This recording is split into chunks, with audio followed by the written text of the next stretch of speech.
ओम श्री सिद्धभैरव नामा. बघा, गरुड पुराण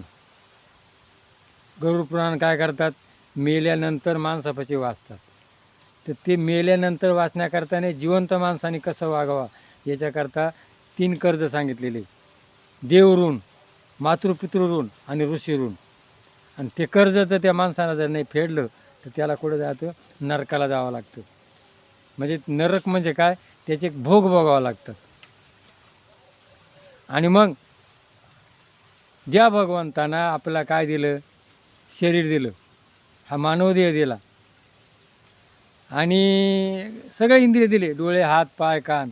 तेच नाही, डोळ्याने बघतो, ध्वनी परिसतो, कानी पदी चालतो, जिव्याने रस चाकितो, मधुर इवाचे आम्ही बोलतो, हाताने बहुसाल काम करतो, विश्रांती घ्यावा घेतो, झोप फिरणं विटतो, ईश्वराची दया. बघा काय तिची तेच नाही, वरून काय दिलं, चंद्र, सूर्य, हवा, पाणी, पाऊस पडतो आणि शेतामध्ये तू मुठभर पेरतो, ते पोत्याना घरात आणतो. हां सांगा, एवढं भगवंत करतो, त्याच्याकरता आपण काय देतो का? वरून काय आपतो, भगवंताला म्हणतो दे दे.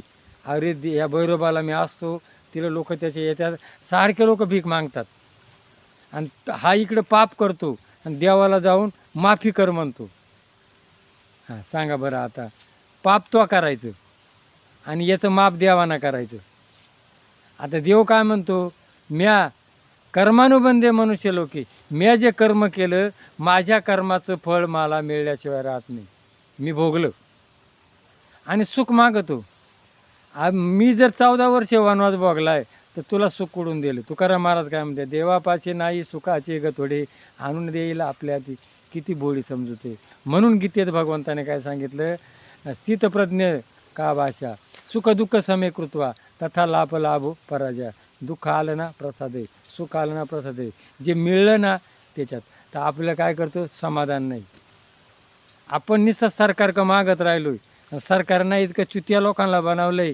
आपण पोरांना काय म्हणतो, गोळ्या देऊ, बिस्किट देऊ, चॉकलेट देऊ आणि ते नुसते आशा उठतात.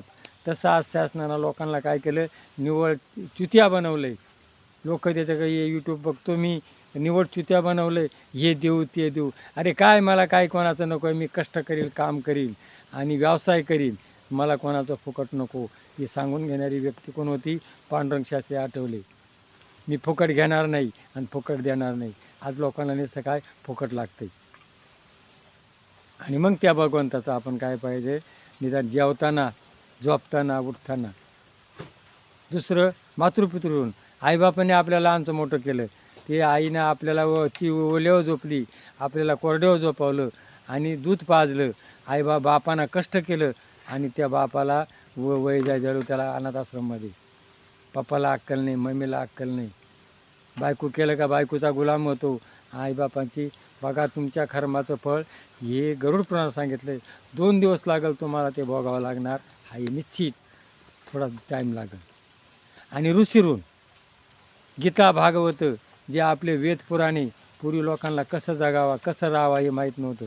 सगळी माहिती करून द्यायला कोणा ऋषीने केली, ज्ञानी लोकांनी केली. त्यांचं आठवण केलं पाहिजे. म्हणून ऋषीपंचमी साजरी केली जाते. तर बघा, प्रत्येकाने ध्यान धरा. हा व्हिडिओ जर पटला असेल तर क्लिक करा. मी जे खरं आहे तेच बोलतो आणि घेण्यासारखं बोलतो. जय भैरवनाथ महाराज की जय.